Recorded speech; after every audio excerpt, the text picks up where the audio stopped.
ऋषिवर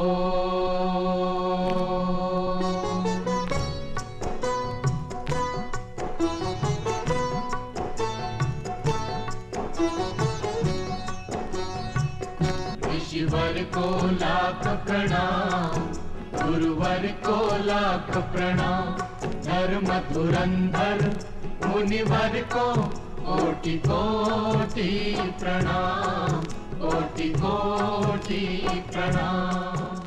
नमस्कार। इस विशेष कार्यक्रम में हम आप तमाम दर्शकों का बहुत बहुत स्वागत करते हैं। जी हाँ, आर्य सभा की पहल पर आयोजित इस प्रोग्राम में हम स्वामी दयानंद जी के बारे में बात करते हैं और विशेष रूप से जब अगले साल उनकी 200वीं जयंती मनाई जा रही है तो क्या क्या गतिविधियां की जा रही हैं, इन सब के बारे में हम आप लोगों को जानकारियां प्रदान कर रहे हैं इस कार्यक्रम के ज़रिए।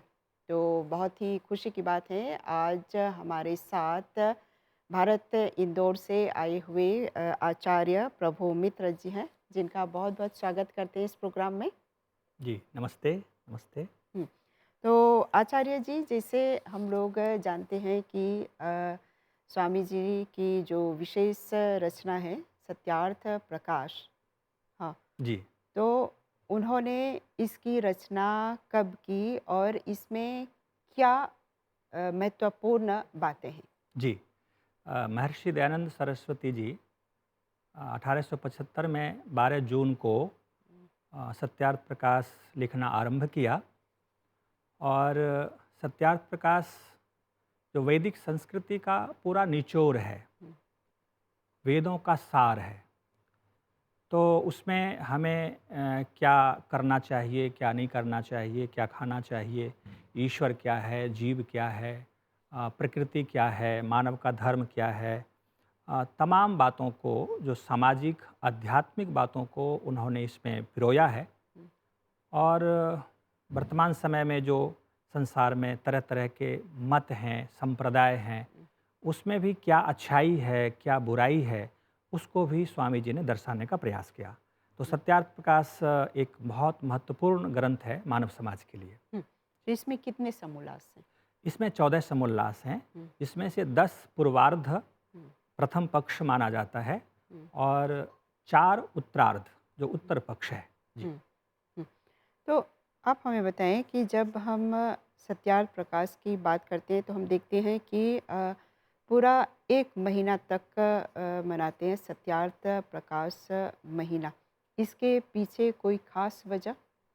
जी, इसके पीछे वजह है कि इसी जून मास में महर्षि जी ने सत्यार्थ प्रकाश लिखना आरंभ किया। हम्म, तो महर्षि दयानंद के एक सम्मान में और दूसरा कि मानव मात्र को ये प्रेरणा मिले, हम्म, कम से कम एक मास सत्यार्थ प्रकाश तो पढ़ें, हम्म, क्योंकि लोगों को पढ़ने की प्रवृत्ति थोड़ी कम हो गई लोगों में। हम्म, तो हम आर्य लोगों ने यह निर्णय किया कि जून मास में जो सत्यार्थ प्रकाश लिखना ऋषि ने आरंभ किया, तो इसी मास को सत्यार्थ प्रकाश मास के रूप में मनाया जाए हम्म, और लोगों को प्रेरित किया जाए कि इस मास में कम से कम सत्यार्थ प्रकाश पढ़ें और सत्यार्थ प्रकाश के ऊपर गोष्ठी, प्रवचन आदि का भी आयोजन करें। हम्म, तो इस भावना से यह मास मनाए जा रहे हैं। हम्म।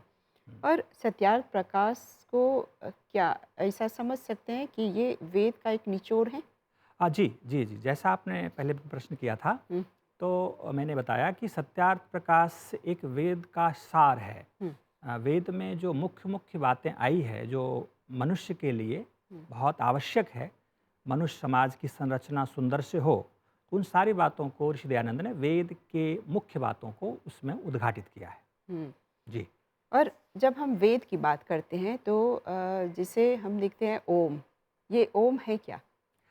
जी, ओम परमात्मा का मुख्य नाम है। हम्म, जैसा कि संसार में देखते हैं, तिनका से लेकर के परमेश्वर पर्यंत पदार्थ, जितने भी पदार्थ हैं, वस्तु हैं, व्यक्ति हैं, सबके बहुत सारे नाम होते हैं गुण, कर्म, स्वभाव के अनुसार। हम्म, जैसे एक व्यक्ति को हम ले लेते हैं, व्यक्ति का नाम एक पिता है, भाई है, हम्म, पति है, एक किसान है, एक बैंकर है। जो जो कार्य करते हैं, जो हमारा रिलेशन है, हम्म, उससे संबंधित हमारा नाम होता है। तो ठीक उसी तरह से परमात्मा के अनेक गुण कर्म स्वभाव हैं और उसके अनुसार से परमात्मा के नाम भी अनेक हैं। इसमें प्रथम समुल्लास में महर्षि दयानंद जी ने ईश्वर के 100 नामों की व्याख्या की और इन सभी नामों में मुख्य नाम ओम को बताया।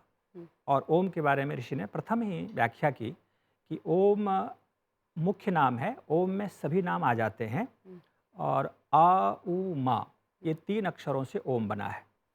तो आ से विराट, अग्नि, विश्व आदि और उ से हिरण्यगर्भ, वायु, तेजस आदि और मा से आदित्य, प्राज्य और ईश्वर आदि। इन तरह के नाम अनेक इन तीनों अक्षरों में आ जाते हैं। तो इसलिए मुख्य नाम ओम ईश्वर का है और ओम इतना सरल है कि कोई भी व्यक्ति ओम का उच्चारण कर सकता है। एक पशु पक्षी भी ओम के ध्वनि को सुनते हुए आपने सुना होगा कि ओम जब बोलता है तो लगता है ओम बोल रहा है। और नासा के वैज्ञानिक ने भी ये सत्यापित कर दिया कि ब्रह्मांड में भी ओम की ध्वनि गुंजायमान है। तो वेद में ओम नाम को मुख्य नाम ईश्वर के बारे में बताया गया है। उसी बात को स्वामी जी ने सत्यार्थ प्रकाश के प्रथम समुल्लास में कहा। जैसे आपने बताया कि 14 समुल्लास हैं सत्यार्थ प्रकाश में, तो हर समुल्लास में मानव कल्याण के लिए कुछ न कुछ ऐसी बातें हैं। जैसे हम देखते हैं माता पिता के बारे में, संतान के बारे में कि जी जी जी। हाँ, तो आप हमें बताएं कि जैसे हम देखते हैं कि इस में बताया गया है अगर एक माँ बच्चे को जन्म देती है जी जी। तो कितने समय तक उसे स्तनपान कराना चाहिए। हाँ, तो ये क्यों, उन्होंने क्यों ऐसा लिखा है कि केवल 6 दिन तक ही स्तनपान कराना हाँ चाहिए? जी, बहुत सुंदर प्रश्न किया आपने। हुँ, और महर्षि दयानंद सरस्वती वेद के आधार पर और वैज्ञानिक पूर्वक अपनी बात को कहा है। हुँ, ऐसे देखा जाए तो माँ जब अपने बच्चों को 9 मास अपने गर्भ में रखती है हुँ, तो माँ जो खाती है वही भोजन से रस रक्त आदि बनता है और फिर बच्चे का शरीर पुष्ट होता है। हुँ, तो 9 मास तक माँ का आहार डिवाइड हुआ, बच्चे का शरीर का निर्माण हुआ। फिर प्रसव जब माँ ने दी बच्चों को तो प्रसव पीड़ा में भी बहुत सारी शक्ति का ह्रास हुआ, व्यय हो गया। और जन्म के बाद फिर माँ जब जो भी खाएगी उससे रस रक्त बन के फिर दूध में कन्वर्ट होता है। तो माँ यदि लंबे समय तक बच्चों को दूध पिलाती रही तो माँ की शरीर कमज़ोर पड़ जाएगा। फिर जो दूसरे संतान के निर्माण में उस योग्य माँ का शरीर नहीं रह पाएगा। हुँ, तो महर्षि जी ने वेद के आधार पर इस बात को कहा कि 6 दिन तक ही माँ अपने बच्चों को दूध पिलाएं। उसके पश्चात गाय, बकरी या धाई हुँ, कोई ऐसी व्यवस्था किया जाए जिसका दूधपान बच्चों को कराया जाए, हुँ, तो जिससे कि माँ का शरीर पुनः बलवान हो जाए, सामर्थ्यवान हो जाए, जो दूसरे संतान को पुनः वो फिर से जन्म दे सकती है। हुँ। तो अभी जैसे हम देखते हैं अभी के समय में जब सलाह दी जाती है कि कहते हैं कि बच्चों को 6 मास। मास तक या फिर 2 साल तक दूध देना अनिवार्य होता है और जिसे स्वामी जी ने कहा कि केवल 6 दिन, इसमें थोड़ा-सा कॉन्ट्राडिक्टरी नहीं है? हाँ, बिल्कुल, बिल्कुल, हुँ, दिखता तो ऐसा ही है। हुँ, लेकिन जो आज का विज्ञान ये कहता है कि माँ का दूध 6 मास तक या साल भर या 2 साल पिलाना चाहिए। हुँ, वो इसमें हेतु देते हैं कि माँ का दूध पीने से बच्चे का शरीर मजबूत होता है, इम्यूनिटी पावर बढ़ जाता है और बच्चे स्वस्थ होते हैं, उनका जीवन लंबा हो जाता है। हुँ, तो ये विज्ञान का एक पक्ष है, एक पहलू है, क्योंकि माँ के दूध में वो गुण पाए गए हैं। लेकिन देखा जाए तो बकरी के दूध में को निरापद कहा गया, गाय हुँ, के दूध को निरापद कहा गया है। तो दुग्धपान किसी भी प्रकार का, चाहे वो माँ का करें या गाय का करें, बकरी का करें या धाई का करें या दूसरे माँ का करें, हुँ, तो दूध में जो शक्ति है, ऊर्जा है, जो माँ के दूध में होगा उसी प्रकार की शक्ति गाय के दूध में भी है, बकरी के दूध में भी है। हुँ, तो अन्य जो धाई हैं, सेविका हैं, उनके दूध में भी है। तो दूध पान करने से बच्चे का शरीर सामर्थ्यवान होगा, बलवान होगा।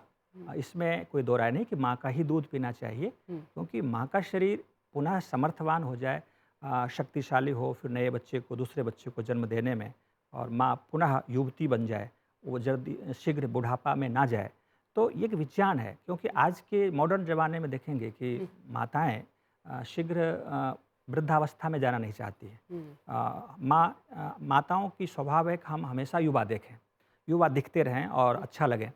तो उसके लिए ऋषि ने एक बहुत सुंदर वैज्ञानिक परंपरा दिया है। वेद में ऐसा लिखा हुआ है कि माँ लंबे समय तक दूध यदि पिलाती हैं तो उनका स्वास्थ्य पर बुरा प्रभाव पड़ेगा।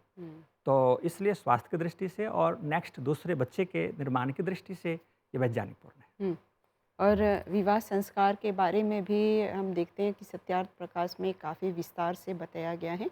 तो आप हमें बताएं कि जब हम इस विषय पर बात कर ही रहे हैं तो अभी के समय में जी, जी। एक लड़का और एक लड़की की उम्र जो है शादी करने का कब कैसे कहेंगे सही होता है? जी, वर्तमान समय में देखा जाए तो लोग लड़का और लड़की के बीच की आयु का अंतर बहुत कम लोग मानते हैं और रखते भी हैं।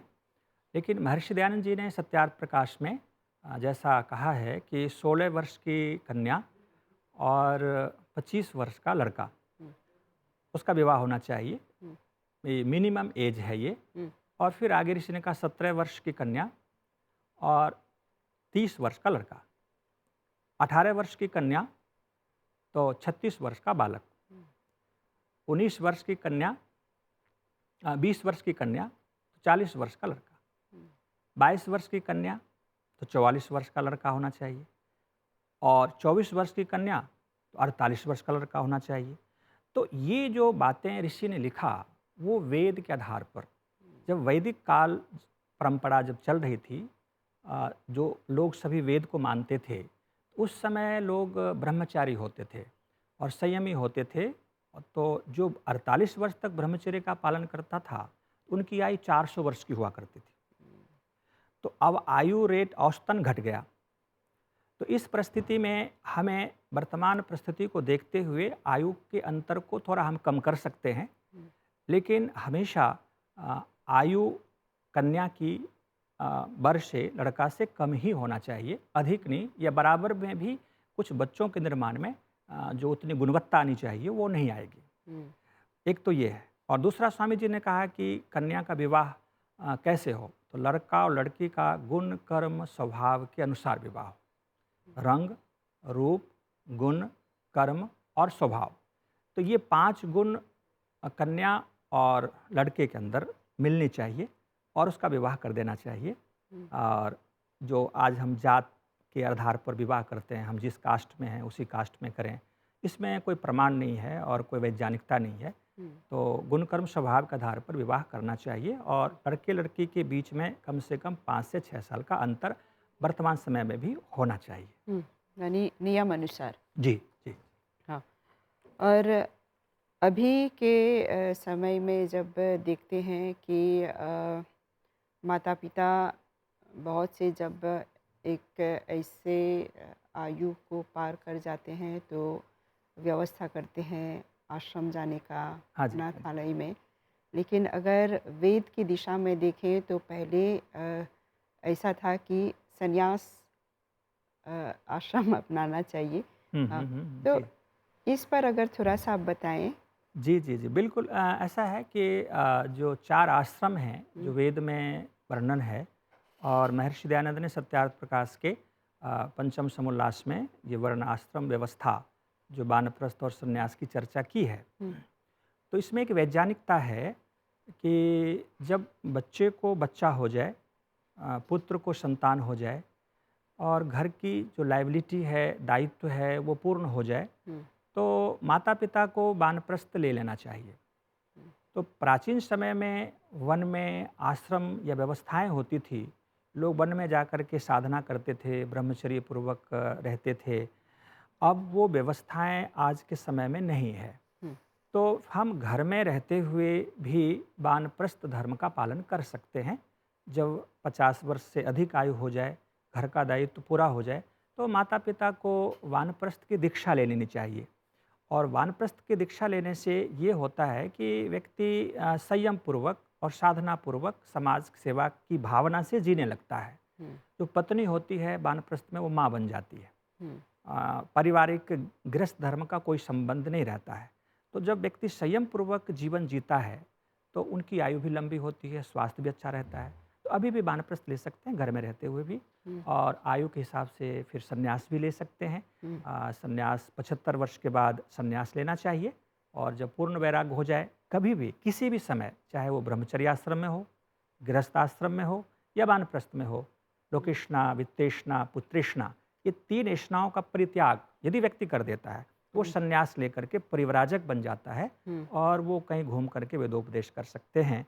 लेकिन ऐसा वैराग्य नहीं हुआ तो हम संन्यास तो ले सकते हैं घर हुँ, समाज में रहते हुए, एक क्रम संन्यास के रूप में, गौण संन्यास के रूप में। हुँ, तो आश्रम धर्म का हमें पालन करना चाहिए अपने जीवन के लिए, मानवता के लिए, समाज के लिए, हुँ, अभी भी प्रासंगिक है। जी।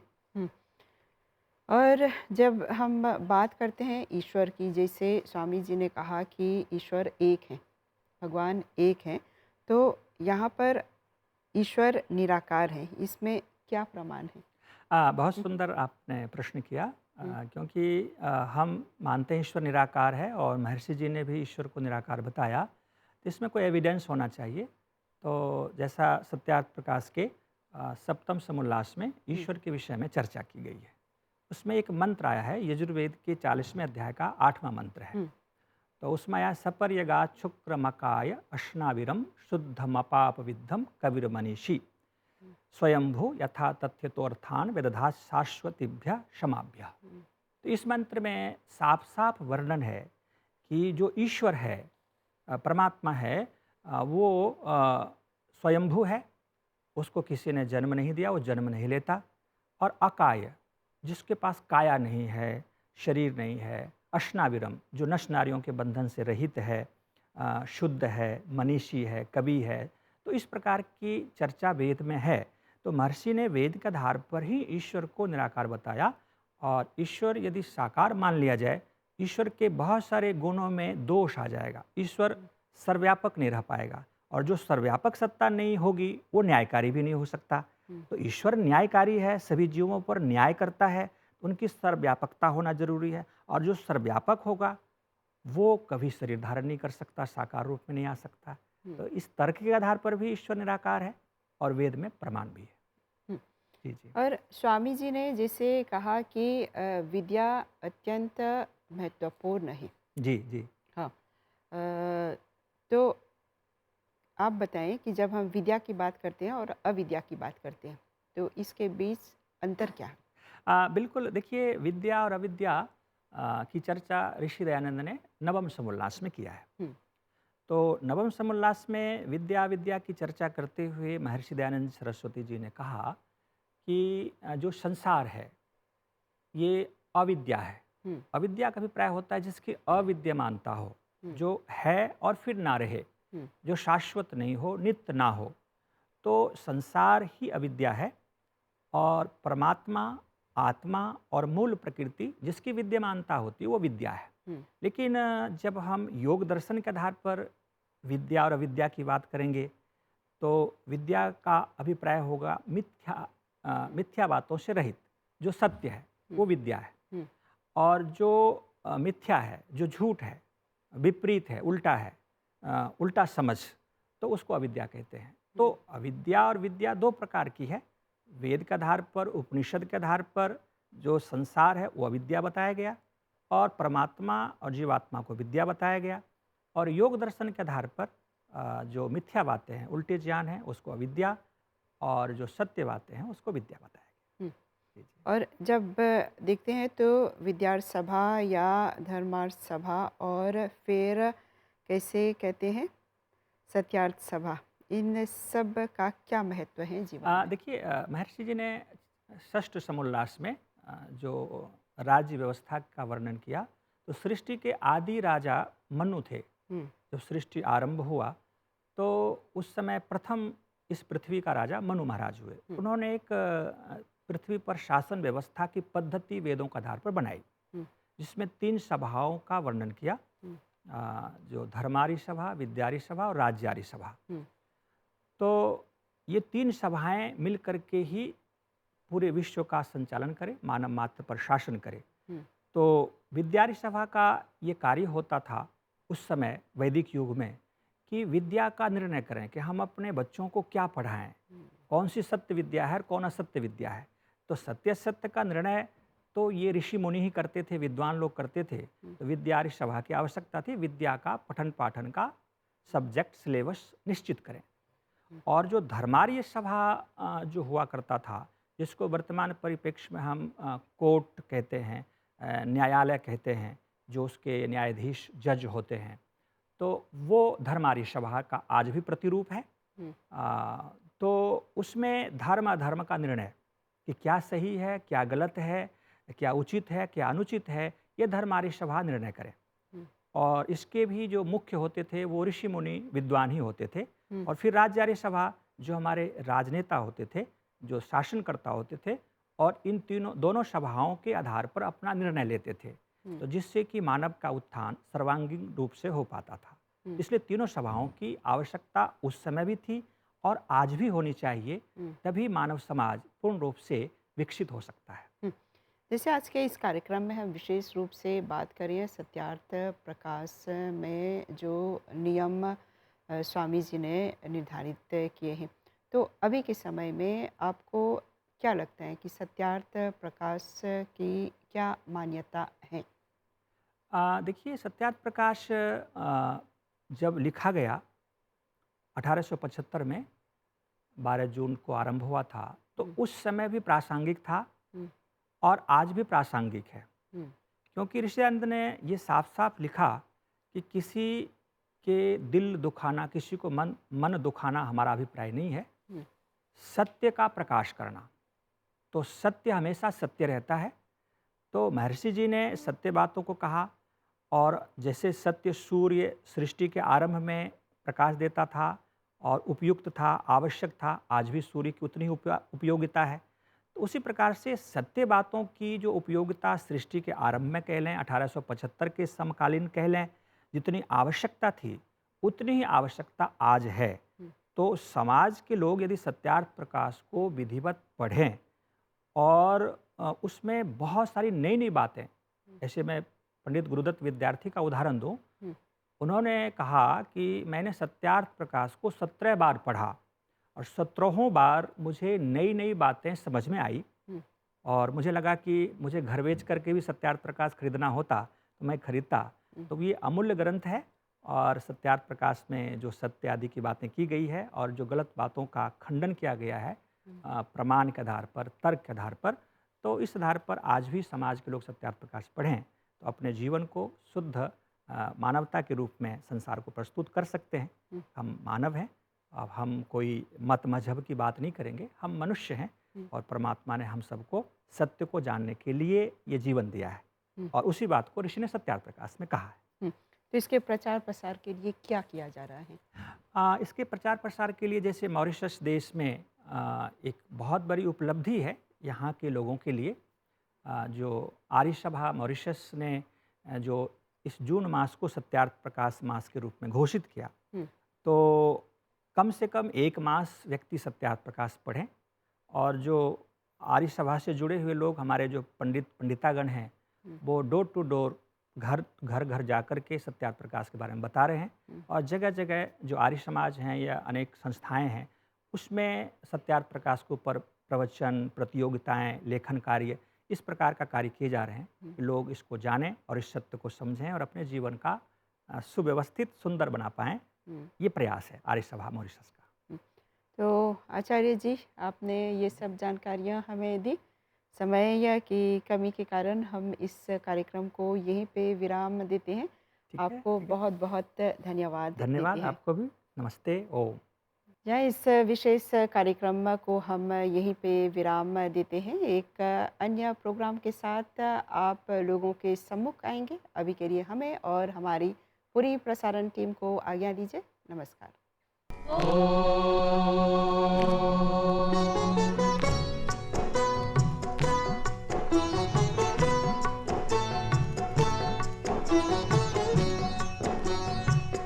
ईश्वर को लाख प्रणाम, गुरुवर को लाख प्रणाम, धर्म धुरंधर मुनिवर को कोटि कोटि प्रणाम। कोटि कोटि प्रणाम।